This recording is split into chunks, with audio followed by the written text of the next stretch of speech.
Olá! Neste vídeo abordaremos o assunto da filogenia, mas antes devemos relembrar o conceito de evolução. Segundo a teoria da origem das espécies de Charles Darwin, existia no princípio um ancestral comum, que passou pelas etapas da evolução, gerando todas as espécies. A evolução de uma espécie, ou o surgimento de novas espécies, pode ocorrer por diferentes formas. As principais são a mutação gênica, que é aleatória e ocorre no DNA de um indivíduo, a deriva gênica, onde alguns indivíduos, por acaso, deixam mais descendentes que outros, ou quando parte da população é isolada geograficamente, e a seleção natural, onde os indivíduos mais aptos ao ambiente geram mais descendentes que os menos aptos. A evolução só ocorre de fato, pois as características contidas no DNA desses indivíduos são transmitidas aos seus descendentes, que também as passarão adiante.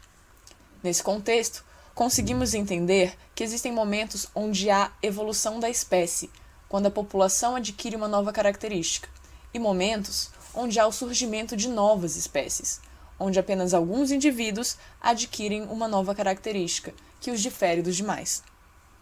A filogenia nos ajuda a compreender o processo evolutivo de uma espécie, o que nos permite analisar seus ancestrais, saber quais são as espécies que surgiram do mesmo ancestral e quais características as diferem, entre muitas outras coisas. Quem nos trouxe a sistemática filogenética foi Willi Hennig, o biólogo alemão que revolucionou a visão da ordem natural dos seres vivos. Graças à filogenia, podemos observar que a evolução não ocorre de forma linear, pois isso induz que apenas a espécie final ainda é existente.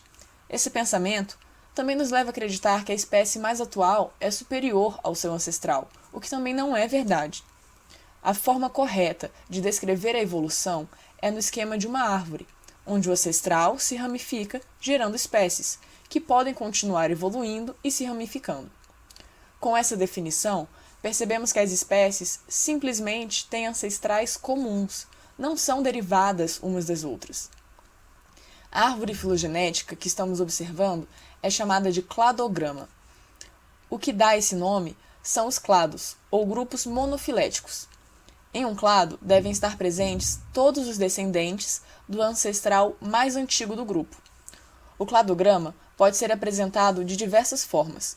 Entretanto, fazendo a leitura correta, podemos descobrir que desenhos diferentes podem representar a mesma árvore filogenética. A raiz da árvore representa o ancestral mais antigo daquele grupo, e as pontas dos ramos representam as espécies geradas por este processo evolutivo. Seguindo o ancestral, temos um ramo, que representa a passagem do tempo naquela espécie. É neste ramo onde descrevemos as características adquiridas pela espécie ao longo do tempo, que não resultaram no surgimento de novas espécies. Ao final do ramo, encontramos um nó, que vai se dividir em 2 ou mais novos ramos. Esse nó representa a especiação, o evento onde o ancestral gera novas espécies. Dizemos que surgiu uma nova espécie, pois alguns indivíduos adquiriram características diferenciadas e, por isso, não podem mais ser assemelhados aos outros. É nos ramos que saem do nó da especiação que posicionamos essas características não comuns às espécies. As características adquiridas no ramo particular do ancestral são comuns às espécies derivadas dele. A quantidade de eventos de especiação e obtenção de novas características varia de acordo com o processo evolutivo que o ancestral inicial sofreu. Baseados no significado dos ramos e nós, podemos identificar facilmente quais são os ancestrais comuns a duas espécies, qual desses ancestrais é o mais recente e qual é o mais antigo, e qual é a história de cada espécie, tanto sua etapa compartilhada quanto particular. Observamos também que duas espécies que têm um ancestral mais recente em comum possuem mais características comuns e, por isso, são mais próximas. Em um processo comparativo entre a origem e a função das características adquiridas pelas espécies, definimos o que é homologia e o que é analogia. Espécies homólogas são aquelas cuja característica tem a mesma origem, por mais que exerçam funções diferentes. Espécies análogas são aquelas com uma característica que exerce função semelhante, mas é gerada por outro fator, já que suas origens são distintas. Para montar o cladograma, partindo das espécies atuais, o método de máxima parcimônia é o mais utilizado. Ele procura a tipologia com o menor número de mudanças, agrupando ao máximo as características comuns e facilitando o processo de análise evolutiva. Assim, podemos classificar os organismos em seus respectivos reinos, filos, classes, enfim, grupos em geral.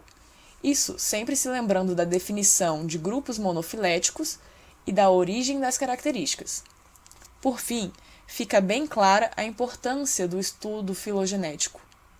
Com ele, relacionamos, comparamos e agrupamos espécies. Criamos teorias evolutivas e descobrimos a origem de muitas características das espécies que encontramos no nosso dia a dia. É isso, pessoal. Até a próxima!